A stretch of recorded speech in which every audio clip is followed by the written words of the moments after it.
Hey there, and welcome to the Becoming More Me podcast, where we dive deep into the messy, magical journey of personal transformation and nervous system healing so we can align with our highest selves, live more authentically, and show up in our lives with clarity, confidence, and purpose.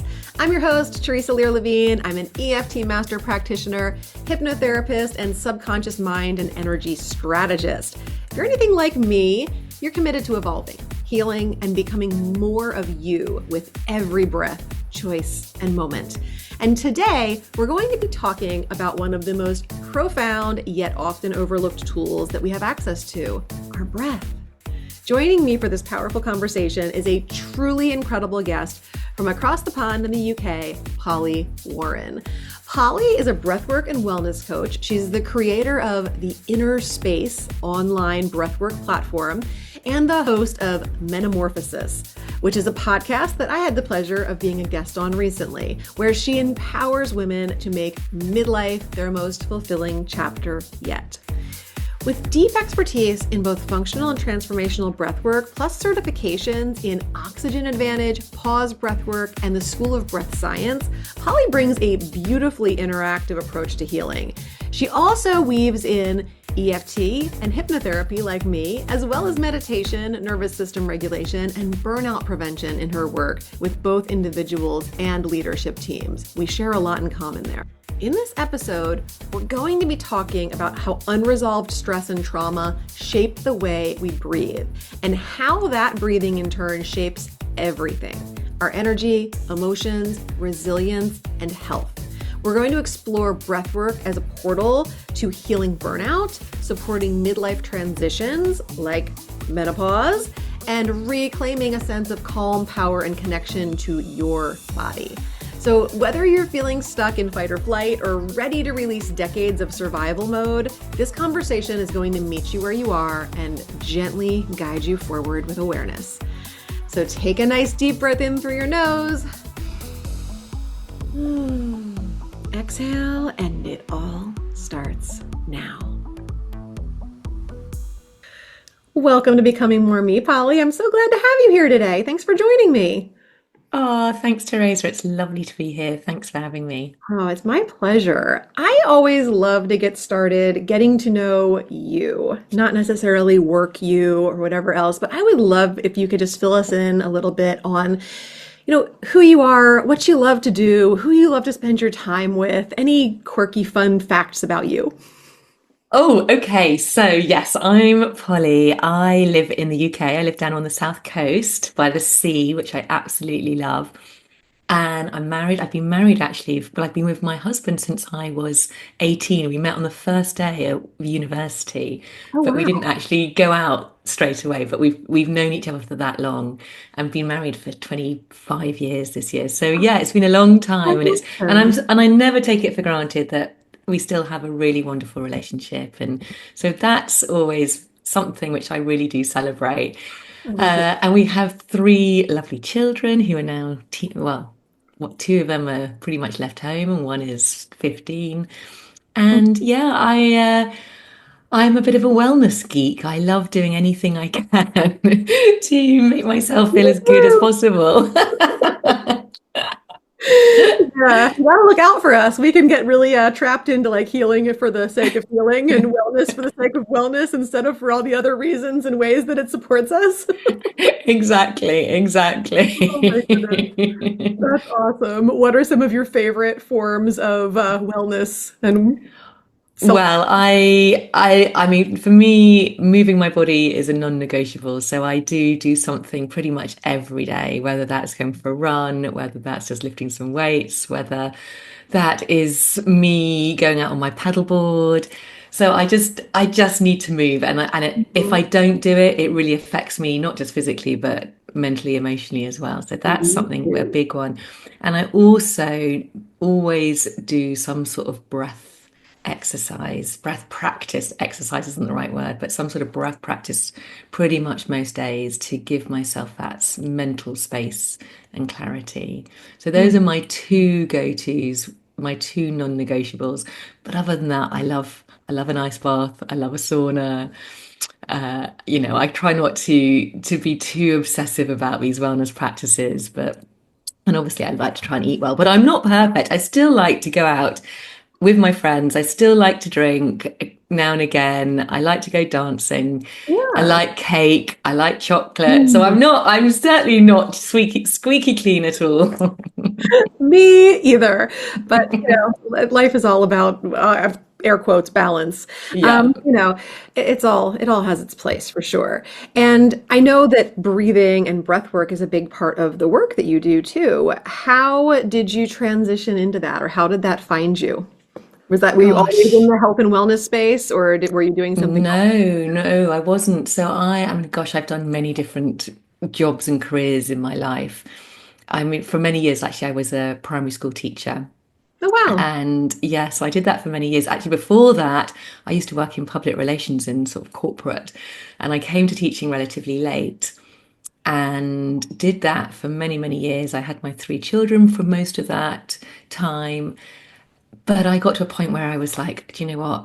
I'm done with teaching because it was at a time when my children were very small. I missed out a lot of what they were doing in school because I was looking after other people's children. And I just was craving some sort of freedom. I just felt very trapped by the hours which you have to be in a school and you have to take holidays at certain times. And actually, that whole period of time very much coincided with, and it was a very busy period of time, as all mums know. When you've got young children, you're working, you're doing all the things. It's incredibly busy and relatively stressful. And I wasn't really doing much to support myself in terms of stress at that time. I was Mm. actually probably making things worse by running lots of half marathons and doing lots of training and stressing my body in all those sorts of ways, but I didn't have any sort of down regulation practice. Oh, And so I really was hit very, very hard without realizing it in my early 40s by perimenopause. So I had an awful lot. I mean, if you look at a list of 40 symptoms, I probably could tick majority of those symptoms off, which I was experiencing. But 10 years ago, when this was happening, it wasn't well known. It wasn't really talked about. So I kind of soldiered on for about 4 years, not quite realizing what was happening, but very much became a real shell of myself. Didn't want to go out, didn't want to see anyone, really, really struggling, went to some very dark places. And it was only really when I finally realized what was going on that actually now I know I could see it was my body just reacting to the way I was living. It was like a real wake up call. It's like my body was going, you can't live like this anymore. There's too much stress, there's too much going on. You've got hormonal changes going on. You've got to make some changes. yeah. And that really was my trigger of diving deep into all this sort of health and wellness world and personal development. It was really the kind of the impetus I needed to start making some big changes to my life. And one of those really was to find a down regulation practice that worked for me. And I tried them all.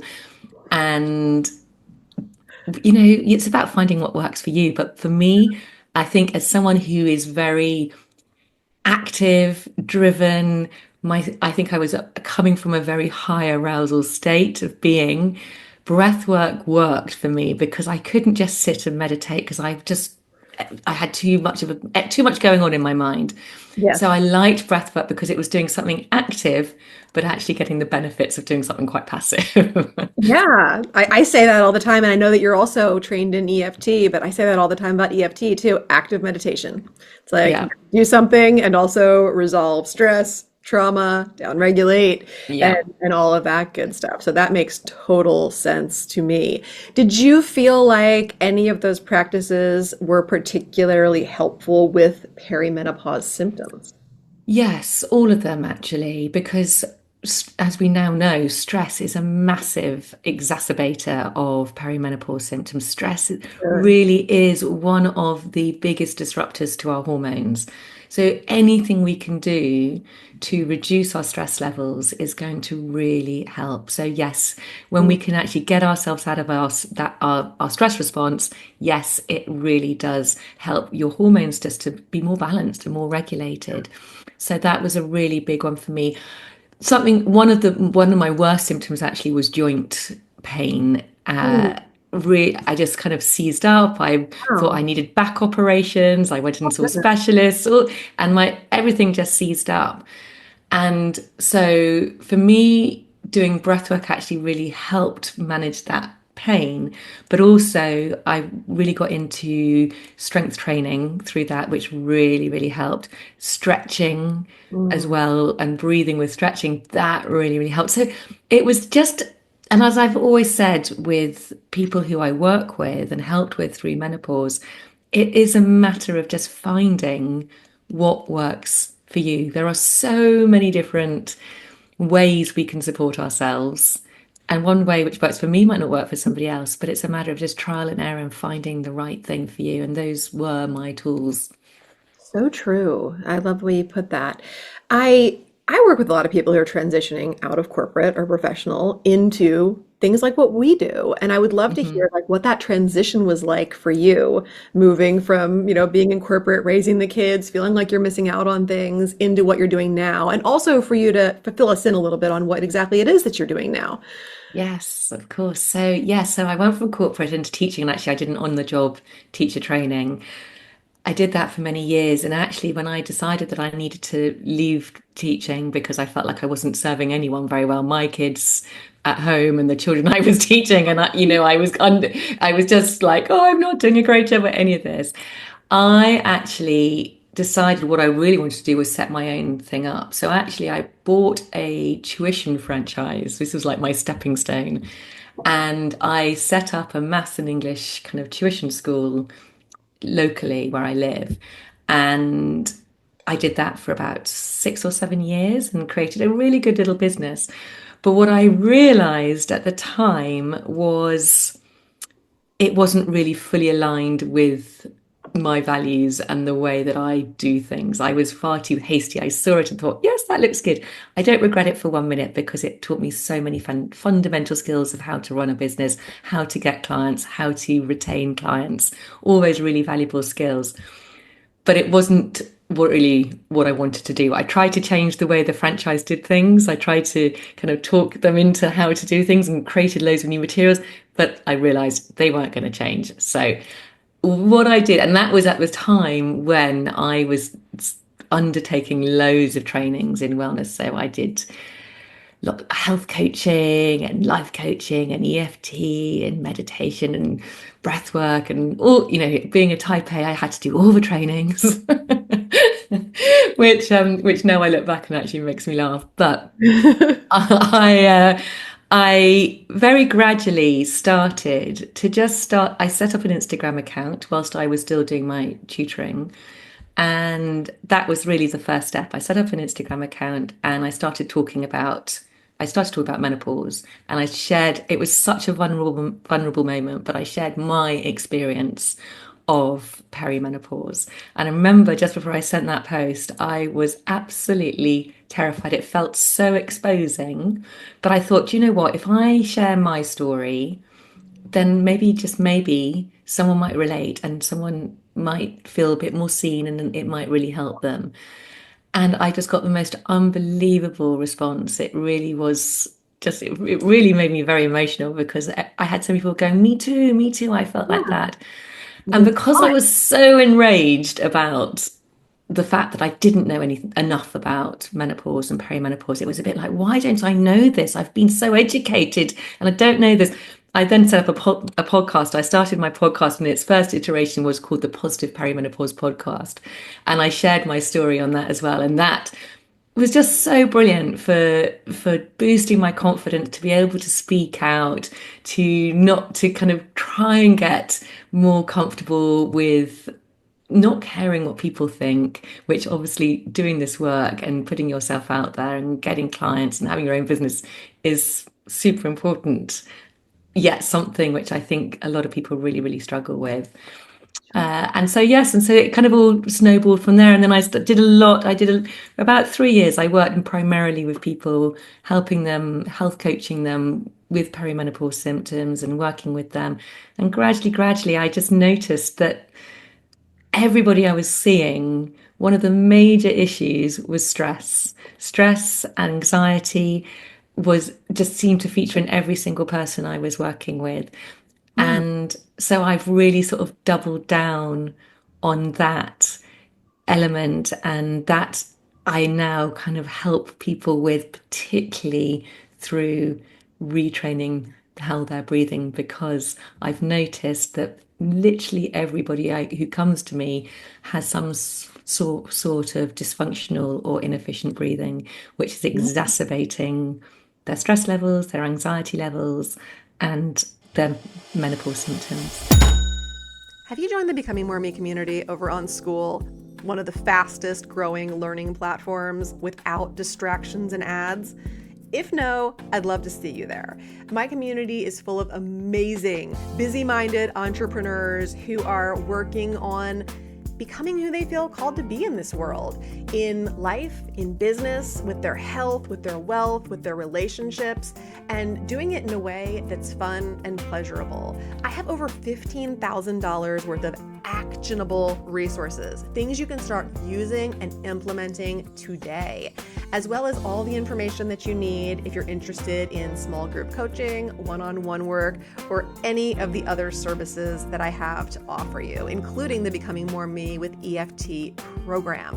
Hop on over to school, skool.com/discovery. Type in my name, join the community, and I cannot wait to welcome you there. So that sort of, that sort of kind of answers your question, I think. And that's kind of led me to what I'm doing today. Very cool. So let's talk a little bit about inefficient or ineffective breathing Mhm. and how that shows up, especially with what we're talking about here. Like, do breath patterns evolve as women go through hormonal shifts like perimenopause and beyond? What kind of support do we need during that? Yeah, well, our breath patterns change as we move through life. So if you look at a newborn baby and the way they breathe, they're just so most babies, they breathe through their noses. You can see their bellies just rise and fall, which is exactly how we should all be breathing. But as life happens, we experience, well, stress, we experience traumas, we create stories around different experiences that we have, and all of those influence how we breathe. It's almost like they get stuck Yeah. within us. That's true. And so our breath pattern changes. As we go through menopause, what is particularly happening is because we lose muscle tone and muscle as we go through perimenopause, because estrogen is really, really supportive of our muscle tone. A big problem at perimenopause and menopause is sleep. A lot of women notice that they start to breathe more heavily, particularly at sleeps. They might start snoring. There is a much greater chance of getting something called sleep apnea Sure. post-menopausal. So this is something we all just need to be really aware of. And the more that you can breathe functionally and efficiently during the day, it is going to really support you as you sleep, but also in your everyday life. Because one thing you do not want to get really is sleep apnea, because that can just make you feel it's like having lots of little breaks in your breathing throughout the night. So you don't get deep restorative sleep, which we know is not helpful at all. Plus, it's just going to make you feel absolutely exhausted the following day. And then it's not good for your metabolic functions and a whole range of different issues. So, yes, how we breathe is so important. Um, it helps with pain, hormonal balance, lots and lots of different things. I know that there's a lot of people in my world who have sleep apnea. And are there ways to consciously change that while asleep? the breathing pattern. So it's a difficult one because what we don't want to do is whilst asleep is to make that worse. And it depends on the degree of sleep apnea that you've got. I mean, some people have been recorded to stop breathing multiple times per minute even. So it's we have to be you have to be very safe about this. I would really recommend if you have got sleep apnea to go and see a sleep specialist and just to understand how, your level of sleep apnea. So, What we can do is to ensure that you are breathing efficiently during the day because that will have an impact at night. At night, make sure you're not sleeping on your back because if you're sleeping on your back, what's the problem when you're having those pauses in breathing? It's because your tongue is falling backwards. And so you're blocking your airway because your airway's not holding up so well because you haven't got so much muscle tone. mhm. So sleep on your side if you can. Some people like to put something like a ping pong ball or a marble stuck on the back of their pajamas to try and encourage them to sleep on their side. I'm Kind not of sure like I would the like princess that. and the pea story that I remember from when I was a kid with the little pea between the mattresses and the princess could feel it. Yeah. I've never So heard about that's ping pong something. ball. That's a new one for me. Well, yeah, exactly. So, and some people are actually even, and the other recommendation is that you're not sleeping totally flat. So if you can wedge yourself up with some pillows, or some people even like to put kind of books or blocks underneath their bed to rise their bed up so it's on a tilt, which Yeah, would also help. totally. The ideal is if we can be breathing through our noses all of the time. Now that some people like to mouth tape, but if you have sleep apnea, I really wouldn't recommend just going in for mouth taping because actually it could potentially be quite dangerous. You might get a, lack of oxygen. So you just need to take it very easily, but you can think about how you breathe during the day. Gotcha. Yeah. The mouth tape is a alarming look too, in my opinion. Not very sexy. In perimenopause, we get more facial hair. It's like getting a wax and better sleep all at the same time. I don't know. Maybe it's Yeah, I like that. you mentioned about how all those years, like when your babies were little and you were having all the stress from work and everything else, and you were running and probably dealing with some adrenal fatigue and everything else during that time, kind of like overriding body cues. What are some ways that you see that women unknowingly override their body's cues? And then how can breath work guide them back into alignment?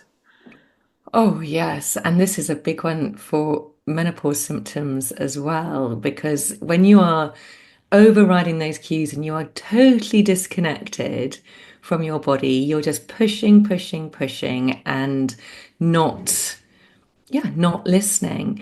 So, yeah, I mean, that looks like pushing, being a man, going on that 24-hour cycle rather than listening to our own natural cycle. We're women, we are cyclical beings. I tell everybody I work with, track your cycle. If you don't have a cycle, just notice what's going on with you, really look at the signs. When I was going through perimenopause, I wasn't listening to my body one small bit. So it's about knowing what your baseline is. And if you can track your cycle and track your sleep, how well did you sleep? Just very simple, it doesn't have to be difficult. But there's so many amazing apps out there now where you literally can say, where you are in your cycle and how was your sleep and how stressed are you feeling or whatever it is, then you can actually start to see some patterns and you start to listen a little bit better to what is going on with your body. Mhm. And I just, if you are someone who is flying off the handle at your kids on a regular basis, if you're not coping when you're stuck in traffic and you're late for a meeting and you're shouting at the person in front of you, those are all signs that you have some dysregulation in your nervous system and that, you're not listening to your body because those aren't very healthy signs. What we want is flexibility in our nervous system that we we are going to always experience stress. We all are. That's Right. life. Particularly if you have kids, and well, just everybody is going to experience life stress in their life. What we really need to make ensure of is that we can come back into, our window of tolerance, that space where we can think clearly, where we can regulate our emotions, where we can be creative, where, all those lovely flowy feelings, we want to be able to come back to that. So we can use breath work. Breath work is fantastic for increasing that flexibility in our nervous system so that when we're in a state of stress, we can easily come back to that Right. window of tolerance. Mm-hmm. So yeah, and actually the breath is so powerful because it literally is like a remote control to your nervous system.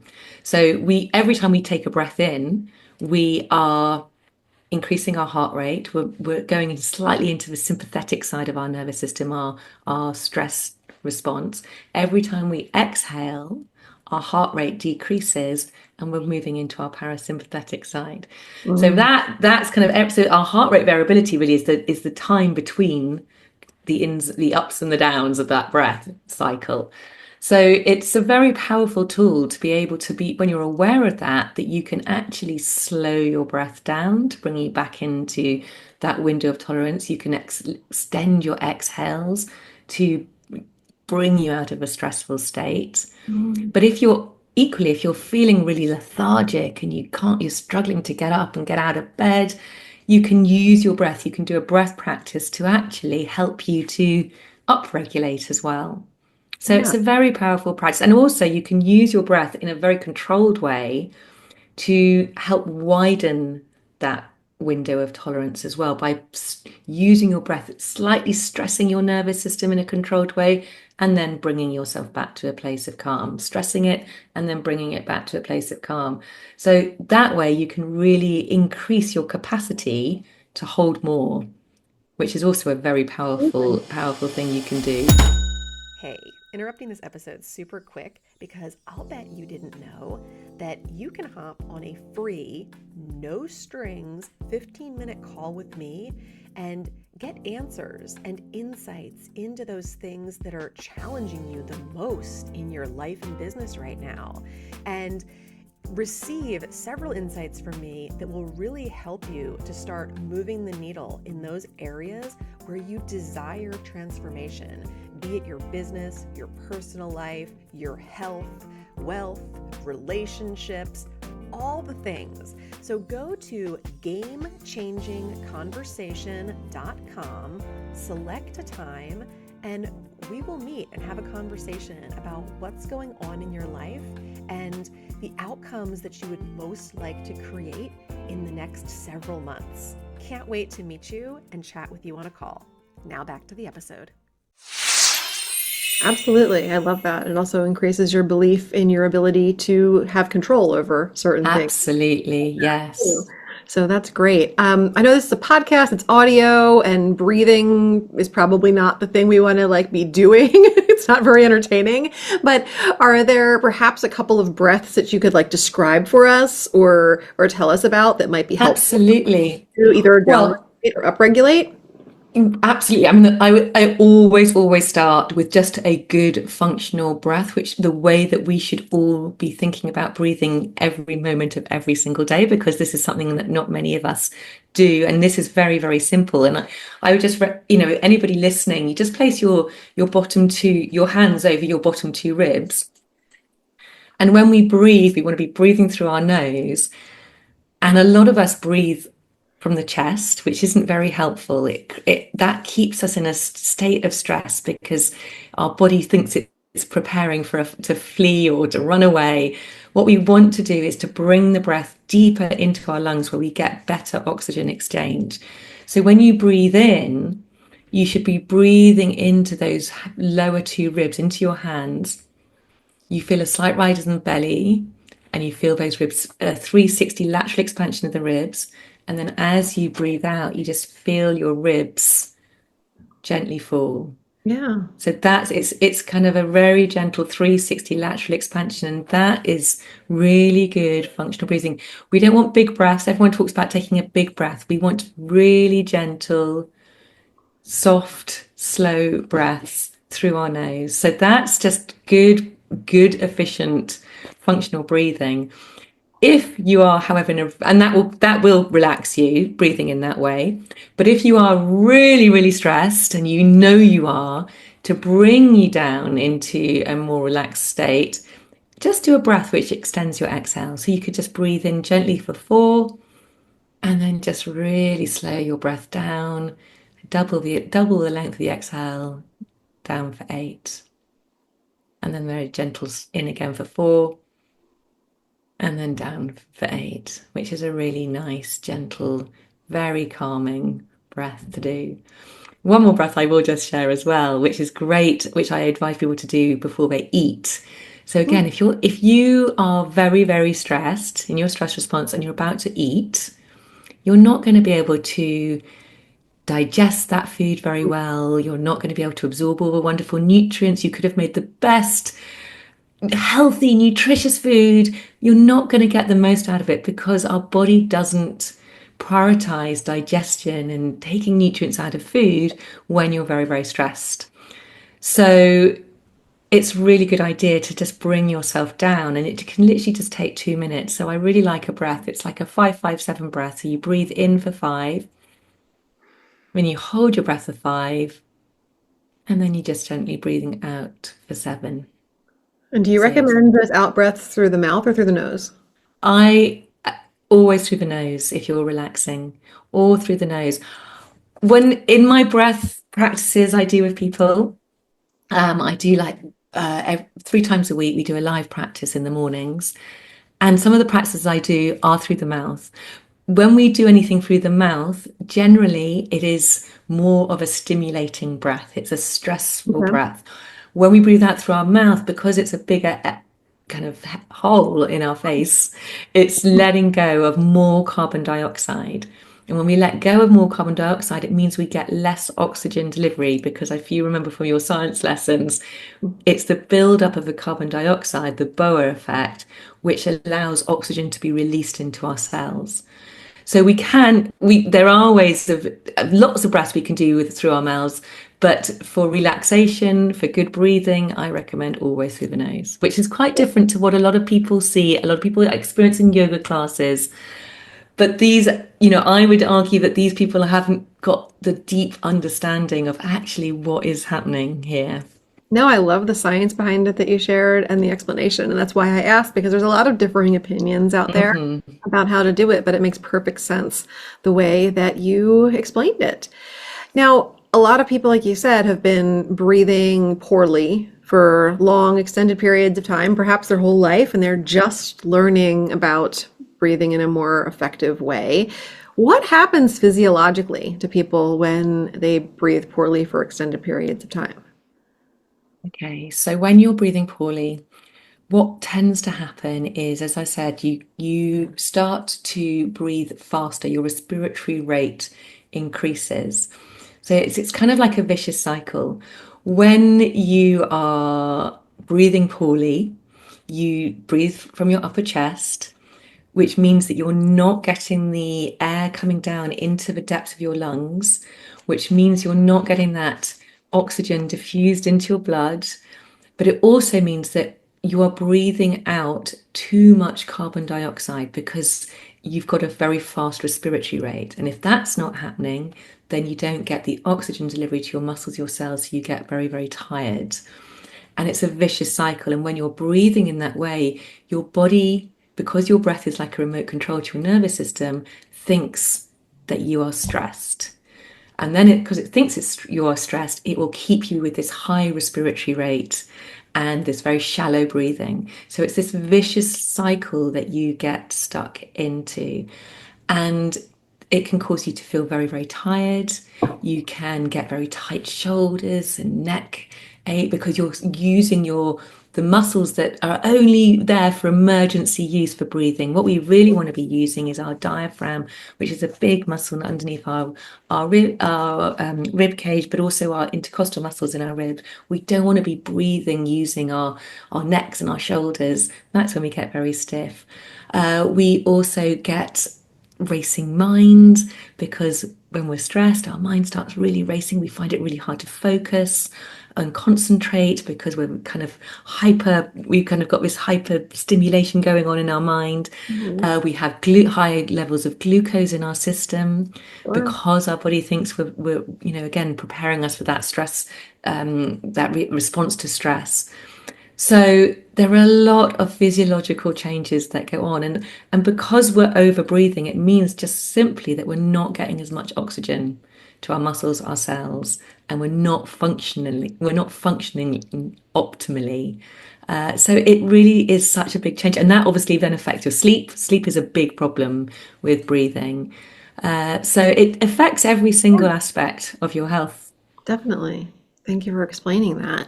So, as a wellness coach, breathwork instructor, what kind of ways do you help people? What kind of offerings do you have if people are interested in learning more about this? Yeah, of course. So, well, the first step someone could take if they are interested, just to find out how they are breathing, because it's something perhaps someone hasn't really thought about. I've got a free offer called the Breath Checkup. Oh, So cool. it's just a very simple, it's very short, it's less than 15 minutes, a little mini series of videos where I just guide you through three simple checks that you can do and then give you the results, and you can then work out where you lie. Very And cool. then from that, if you feel like you need some additional support, I've got another little mini series of videos, which is again short and sweet, but it just teaches you good breathing habits of how to maximize and optimize your breathing. And then included in that, I've got 5 really lovely practice recordings, which you can do. One of my favorite things to do with all of my work is to create uh, music which accompanies the practices, because it's such a joyful thing. I just love doing that, and then that leads me into, I have a membership where people can join, and they can come 3 times a week, where I'm live just for 20 minutes at 7:30 in the mornings here in the UK anyway. And again, I just create really lovely playlists, and I guide people through very, very different types of breathwork practices each time. They're all Beautiful. different, they're all unique. And Beautiful. Where do yeah. people go if they want to find any of these things? So they can go to pollywarren.com, and it's all there. And obviously, I work with people one to one as well. So people can come and work with me one to one. So that's Amazing. for a I will deeper make sure dive. that's in the show notes if any of you are driving and want to come back to it later or anything else. And any closing words for people who are listening today before we wrap things up? Oh, well, thank you. It's been really lovely to talk to you. I think just bring some awareness to Mm, how you are breathing. I think that's just the first step. Just notice, are you breathing through your nose? Are you breathing through your mouth? Can you hear your breathing? If you can hear your breathing, then that's a little sign that perhaps you're not breathing as optimally as you should. We shouldn't hear. If you're sitting next to somebody and you're hearing them breathing, mm, you shouldn't really be able to hear them. So just bring some awareness to how you're breathing. If you're curious, come do the breath checkup. absolutely. And it's definitely, and it's not hard. It's not rocket science. It's not difficult. It's very easy to retrain. It's a behavior. Breathing is a behavior, and it can be retrained, and it makes all the difference to how you feel. Clear head. I mean, the best for me has been clearer head, better clarity of thought, being able to relax much more easily. So Yes, yeah. I think that's something that we can take for granted very easily until we experience that difference. And then we realize what we're missing out on if we're not investing in our inner peace and our calm and feeling good. Yeah. So, Yeah. thank you for bringing our awareness to all of that and also shedding light on how that corresponds with perimenopause and all sorts of things that I know I was excited to learn about, and I'm sure my Yeah. audience will be too. So, thank you so much for being here today, Polly. And for everybody who's listening, I know you have a million choices when it comes to the podcast you listen to. So, thank you for choosing Becoming More Me. Thank you. I really enjoyed it. Thank you so much. Thanks for spending some of your precious time with me today. If you loved this episode, please leave a review or simply share it with someone else who would get great benefit from it too. If you share on social media, please tag me so I can personally connect and thank you. Until next time, keep taking bold and brave steps towards becoming more of who you want to be in this world. You are capable, you are worthy, and you are enough. And if your inner critic is still trying to argue with those facts, hit me up. We've got work to do.